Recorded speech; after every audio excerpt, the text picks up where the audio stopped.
దేవుని దగ్గర కూడా ల్యాప్టాప్లు వచ్చేసినాయి. చిత్రగుప్తుడు కూడా ఎవరి లెక్క వానికే చెప్తున్నాడు. వెనకడికి పెద్ద మనుషులు చెప్తున్నారు, అరే పాపం చేయకరా నీ పెళ్ళాం పిల్లలకి తాకుతుంది అని. ఇప్పుడు దేవుడు కూడా పెళ్ళాం పిల్లలకి ఇత్తలేడు శాపాలు. ఎవరు చేసింది వాడే అనుభవించాలి.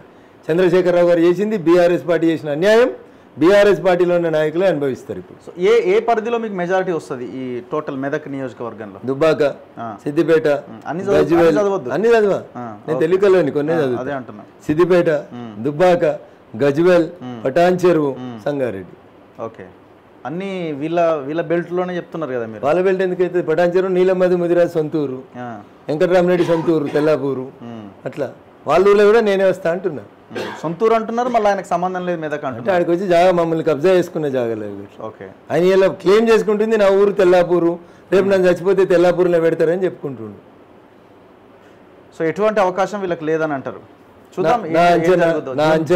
నా ఆలోచన 20 సంవత్సరాలుగా ఈ జిల్లా ప్రజలతో కలిసినటువంటి నా అనుబంధం నాకు చెప్తుంది ఏంటంటే, చాలా స్పష్టంగా BRS party will become a big zero in the parliament elections. So ఎక్కడి నుంచి తెస్తున్నారు పైసలు? బై ఎలక్షన్, తర్వాత మళ్ళీ మొన్న దుబ్బాక ఎలక్షన్, మళ్ళీ ఇప్పుడు MP election. Raghunandan Rao 1997లో income tax కట్టిన వకీల్. రఘునందన్ రావు ఇన్కమ్ ట్యాక్స్ రిపోర్ట్లు ఇన్కమ్ ట్యాక్స్ ఆఫీస్లో 1997 నుంచి 2013 దాకా కట్టిండు, మొన్న మార్చి దాకా కట్టి ఎలక్షన్ నామినేషన్ వేసి వచ్చిండు. ఆస్తులు ప్రాక్టీస్ చేసినప్పుడు బాగా సంపాదించిన. నీలాంటి క్లయింట్లు దొరికిరు. రాత్రి నేను పోలీసులు ఎత్తుకపోతే ఇచ్చినావు కదా నువ్వు పైసలు.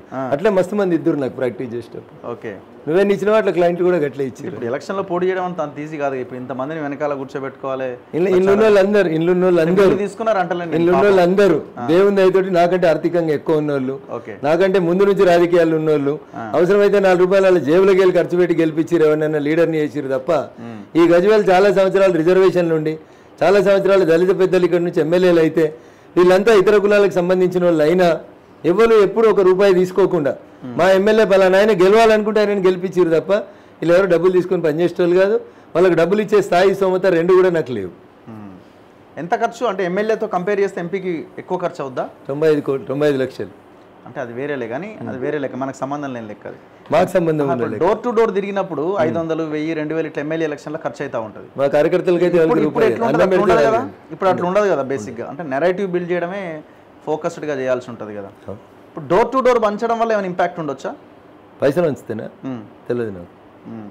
ఆల్రెడీ జనం ఒకసారి ఒక నిర్ణయానికి వచ్చిన తర్వాత, గల్లీలో ఎవరున్నా ఢిల్లీలో మోడీ ఉండాలని ఒక నిర్ణయానికి వచ్చినాక పైసలు ఇస్తే బలిసి ఉన్నాడు, ఇస్తున్నాడు, తీసుకుంటాం అంతే. ఏముంటుంది అన్న, మా దగ్గర మస్తుకున్నాయి పైసలు తీసుకోరావా అని మేము కూడా చెప్తున్నాం కదా. 500 1000 కాదు, తులం బంగారం అడుగుమని చెప్తున్నాం కదా. మునుగోడు నుంచి అదొక టెండెన్సీ కదా, టెంపో కదా. పైసలు ఉన్నాడు ఎవరైనా పొడి ఎత్తే తులం బంగారం అని అడగాలని అనుకున్నాం కదా. అసలు ఇప్పుడు ఎందుకు ఓటేయాలి? రఘునందన్ రావుకి ఏం చేస్తాడని ఓటేయాలి? నరేంద్ర మోడీ ఏం చేస్తాడని ఓటేయాలి? మీతో ఏం చేసిరు చెప్పు. వాళ్ళు ఏం చేయరు. సర్పంచ్ ఆయన ఏం చెప్తాడు? నేను చెప్తా అంటున్నా, నీలాగా నేను తొందరపడదలుచుకోలేదు. నేను 20 ఏళ్ళ నుంచి ఈ జిల్లాలో ఉన్నాను కాబట్టి నాకు ఆ జిల్లా మీద పూర్తిగా అవగాహన ఉంది అని చెప్తా. కాంగ్రెస్ వాడికి వెళ్తే ఏం చేస్తాడు? ఢిల్లీలో మేము ఉంటాం కదా, కాంగ్రెస్ వాడికి వెళ్తే ఏం చేస్తాడు అంటున్నా. మీ మీద ఒత్తిడి తెస్తాడట. ఒత్తిడి తెచ్చి నిధులు తీసుకొస్తాడు. ఇప్పుడు 10 ఏళ్ళ నుంచి కేసీఆర్ ఏం ఒత్తిడి తెచ్చిండు? ఏం ఒత్తిడి తెస్తే ఏం ఫలితం వస్తుంది చెప్పు, నువ్వు నాకు తెలియక అడుగుతున్నా. ఏం ఒత్తిడి తెచ్చినావు? ఎవరితోటి ఏం ఒత్తిడి ఉండదన్న.